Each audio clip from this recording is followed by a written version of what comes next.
so that was in July, and then I ended up signing with Denmark with Team Fog Nesvid my first year, and yeah, so I played my first year in Denmark with that team.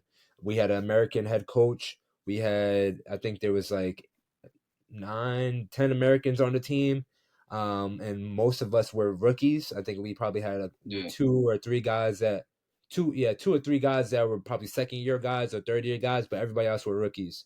And Yeah.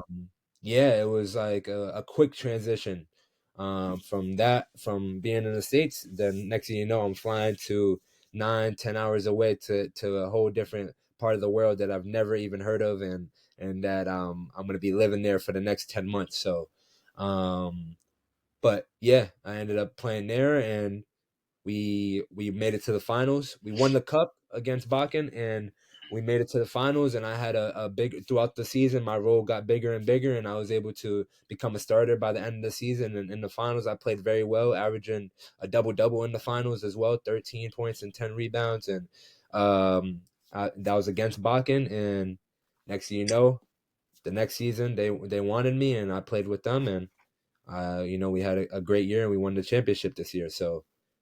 Yeah, congratulations, by the way. Thank you. Thank you. So I'm in Finland right now. I feel like culturally that's pretty close to Denmark.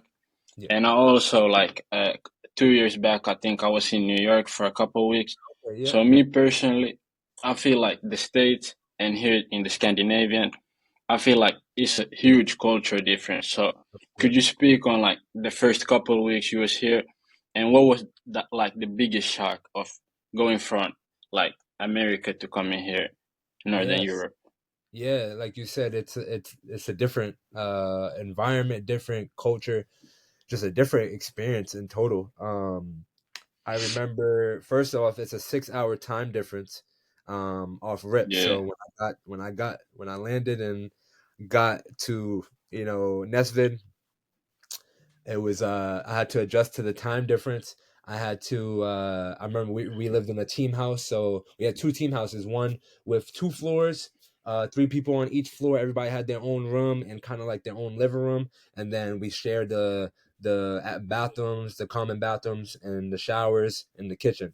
And then and we had bikes. They didn't give us cars. We all had bikes, and that's very normal for Europe, which is yeah, different than back at home, because we drive. Most people are driving cars. I don't remember the last time I drove a bike out here in the States. yeah, Probably when I was a kid. yeah, But so yeah, first off, time difference. Second off, luckily everybody spoke English, and so that was a blessing. That there was no language barrier.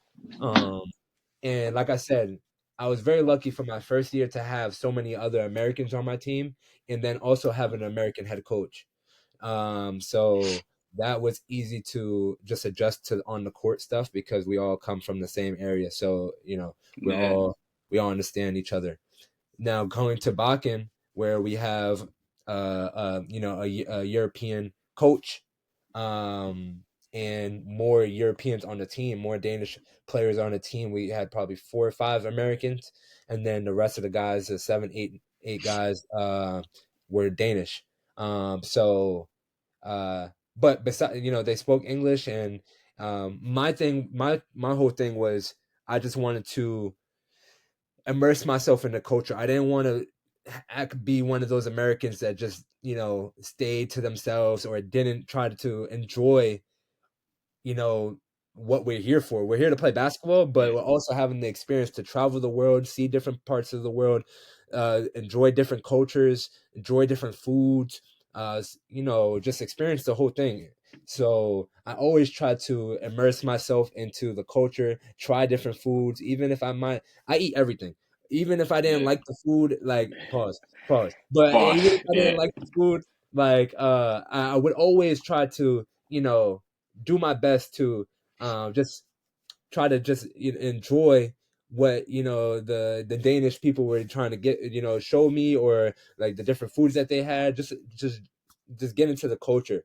I felt like they would accept that, and really appreciate me trying to immerse myself and not be to myself, or be trying to want, just like not trying to enjoy what they have to offer. Yeah, So yeah, that was kind of like my focus coming in, like, this is a whole experience, not even just basketball. This is of living course. and environment. Just try to take it all in and have fun, man. Like, everybody doesn't have this Yeah, opportunity to do this, so just yeah, enjoy it. for sure.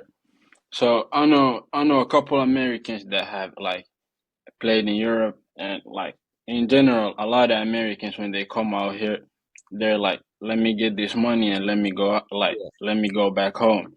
yeah, So a lot of people like go to practice games, but other than that, they're just in the house. So for you, you just said like you wanted to, get to know the country, yeah, like take a part of the culture. yeah. So at the end of the year, did you feel like you really like had a great experience out there? Yeah, like my first year I wasn't making as much as I was making this year. And so I was trying, there was a balance between going out and then also, saving money so that I could have some money to come home with. Yeah, But um yeah, I tried my best to, still try to eat at different areas, try different foods, go to, see different memorials, or different just different things that Denmark had to offer. Being right next to Copenhagen was very cool to see that city. Like, I never even heard of Denmark before I got the yeah, offer going here. So it was just like everything was so new, and I was just so grateful to be there, um, and so I just tried to enjoy the things that everyone can't, or is not able to do. You know what I mean? So. Yeah, and then this season I was able to do a little bit more. I was in Aarhus, the second biggest city in Denmark, and so I try to do my best in traveling a little bit more, trying to see different areas, and just kind of enjoy my time off the court.